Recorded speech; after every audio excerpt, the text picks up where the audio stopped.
Court is now in session for another viewer-requested episode of Innocent Until Proven Guilty. Today's case is one of the most requested, and I can fully understand why.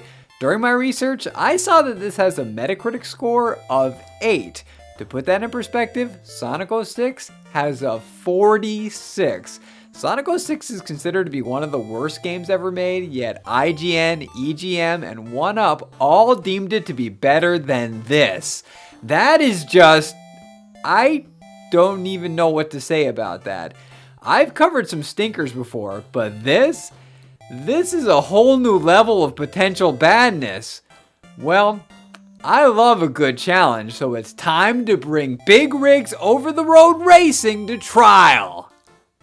The infamous Big Rigs Over the Road Racing from Game Mill Publishing was released on November 20th, 2003. If the Wikipedia article is to be believed, it has a very interesting story. Big Rigs was apparently developed in the Ukraine by the California-based Stellar Stone to reduce costs. Whether that's true or not, I don't know. But there are Ukrainian-sounding names in the credits section, which lends credibility to that idea. From what I've experienced, I can definitely believe that it was produced by a small crew on a shoestring budget since, well, there's not much to it. The title screen shows that there are only two main modes, Custom Race and Random Race. Random Race is self-explanatory in that the course and vehicle are pre-selected, whereas Custom leaves the selection up to the player. There are 4 trucks at our disposal with such monikers as Thunder and Thunder Bull. How creative. The semis can be driven over 5, make that 4 courses, including Devil Passage and Devil Passage 2. Remember what I said about the trucks? That goes double for the courses. Anyway, with the race created, let's hit the road and satisfy our need for speed. Here we go! Oh, okay. This is certainly something. I don't know what that something is, but it exists, and I'm playing it. First of all, there's no music, which is not uncommon for the genre. Spirit of Speed 1937 also lacked any music except a menu song. However, Spirit of Speed at least had engine roars. This has nothing. It's entirely devoid of audio in spite of Alex Burton receiving a credit for it. My brain, it hurts. Must move on. As far as the visuals go, it's a deceptive mess. Big Rigs is adequate upon initial inspections, but once we spend more time with it, the glaring issues rear their ugly head. I mean, just look at this. Look at it! It's ridiculous, but also kind of funny. Still, I feel bad for anyone that spent hard-earned money on this. The presentation is nightmare-inducing, but the controls are fairly average. The vehicle is maneuvered via the arrow keys. Up accelerates and goes forward, down are the space key, reverse and brake, and left and right go in those respective directions. Finally, C changes the camera angle, which is completely useless, so don't even bother with it. The objective of the game is to win the race, if you can call it that. There is one rival semi, but it never leaves the starting line, so the competition is non-existent.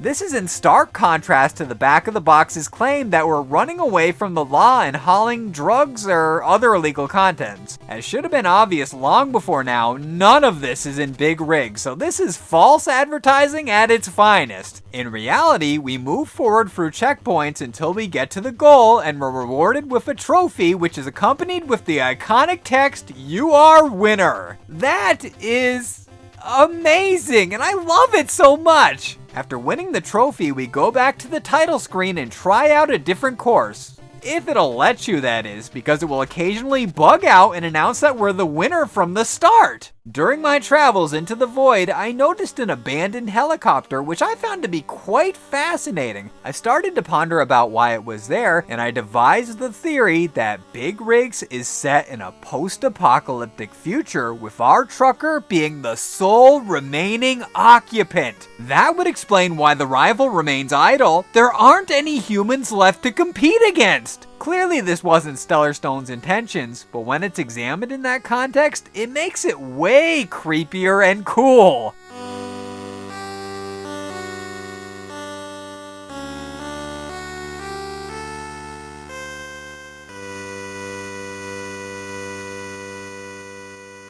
Speaking of cool, I saved the best part for last, the reverse speed glitch. Holding the up arrow and progressing as normal maxes out around 80 miles per hour, but holding down basically breaks the space-time continuum. The vehicle can somehow withstand the force of several billion miles per hour, jerking about like a ragdoll in the process, yet it can also stop at the drop of a hat as if nothing had happened. There is a limit though, and it occurs around the 50-minute mark. If it's pushed to that point, the semi will implode, the meter will bust, and will be given the "You Are Winner" trophy. It's insanity and is proof that Stellar Stone didn't quality test before shipping their product. Regardless, I can't help but find this to be amusing. All things considered, it's barely a game and is a rip-off at any cost over $10, but that right there, that's gold. You feel that in your face, son, Bob? Wahoo, nooch! So, big rigs. That exists, and I honestly can't comprehend how that is. Nearly every other publisher would have canceled or retooled a project such as this, but apparently Stellar Stone's work met the quality standards. It's buggy, it's unfinished, and it has many traits that make it worthy of its reputation. But is it without redemption? Let's find out in the breakdown!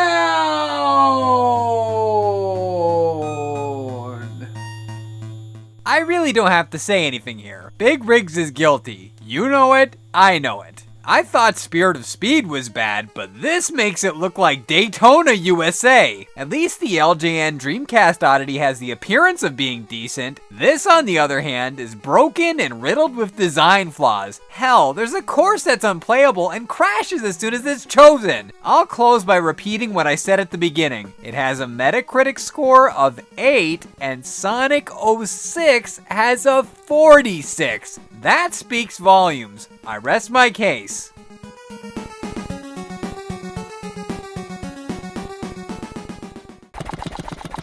Wahoo, nooch! I can't deny that this is buggy and unfinished, that's true, but that doesn't mean it's not fun. There is some enjoyment to be had from this, especially when keeping my theory in mind while doing so. Plowing unfazed through building and obstacles and reversing into oblivion is hilarious, but the novelty does wear thin quickly. Is Big Rigs good? Far from it, but is it as horrible as it's claimed to be? Sort of, but it does have some entertainment value. There are definitely worse things to waste a few minutes on. Plus, it provides a nice self-confidence boost. I am winner. Thanks, Big Rigs! In the case of Big Rigs over-the-road racing, I rule that the verdict is guilty! I'm sure I'll get comments saying this was predictable, but there was no other option than guilty. This is barely a game, and as much as I get a kick out of the reverse speed glitch, it's a design flaw that shouldn't have seen the light of day. If this was an unreleased prototype, that would be excusable, but Big Rigs hit store shelves at retail price, and that's almost criminal to imagine. If you want to try it, do what I did and download it online for free. I had no luck finding a cheap copy for sale, so that's the only reasonable option. Anyway, that's a wrap on this highly anticipated IUPG episode. Come back next week for the return of the LJN Defender, but until then, and until the next case, court is now adjourned. Thanks for watching, everyone. Like I said before, come back next week for the return of the LJN Defender, but until then, you can check out these videos on the screen right now. On the upper left-hand corner, that is last week's Cygnus Story review of Shovel Knight. Yes, the indie darling title, the retro revival title. It's gotten a lot of hype recently. Does it live up to that hype? Well, you'll have to check out the video to find out, but spoiler warning, yeah, it totally does. It's an awesome game, so check it out. Now, on the upper right-hand corner, because I referenced it a few times in this video, how about the LJN Defender video on Spirit of Speed 1937 for the Dreamcast? It's a racing game. I thought it was one of the worst, if not the worst, racing games, but this game might have it beat, even though, to be honest, I got a little bit more enjoyment from this game, because at least I knew this game was broken going in, but that is just, it seemed like it could be an okay game, but it really wasn't. Anyway, I'm rambling. Check that out. Now, in the bottom left-hand corner, that is the playlist for Innocent Until Proven Guilty. You can watch the whole series in order, right from the Bugs Bunny Birthday Blowout episode, right back up to this one. You know, covering everything in between, like Sonic 3D Blast, Dr. Jekyll and Mr. Hyde, Action 52, Bible Adventures, yep. So check those all out. If this is your first episode with the series, I think you'll enjoy going back through it and seeing everything that I've covered. And as always, for anybody who's new to the channel, if you like what you saw and you want to see more, click that red box right there, and that'll subscribe to the channel to be able to keep up to date with all my current content. So until next week and the return of the LJN Defender, I will talk to you guys later. Bye-bye!